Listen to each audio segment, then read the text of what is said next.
Syederun kecelakaan melibatkan mobil Avanza dan truk terjadi di Jalan Raya Turut Desa Tulung Agung, Kecamatan Baureno, Bojonegoro, Jawa Timur pada Minggu 25 September 2022 sekitar pukul 11.30 waktu Indonesia Barat.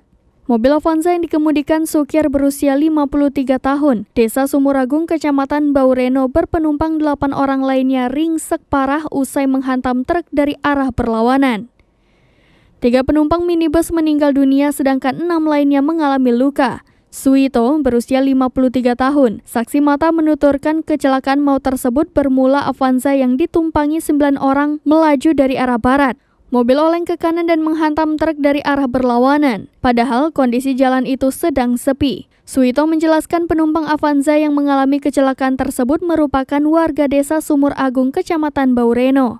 Rombongan itu baru saja menghadiri acara di Kecamatan Kapas, Bojonegoro. Namun naas mobil terlibat kecelakaan saat akan pulang, hingga mengakibatkan beberapa nyawa penumpang melayang yakni sopir Avanza dan 2 penumpang lain. Kanit Laka Satlantas Polres Bojonegoro, Ibda Muhammad Imam Wahyudi, membenarkan kejadian tersebut. Menurut keterangan saksi di lokasi, diduga sopir Avanza mengantuk hingga oleng ke kanan menabrak truk dari arah berlawanan yang sudah berusaha menepi.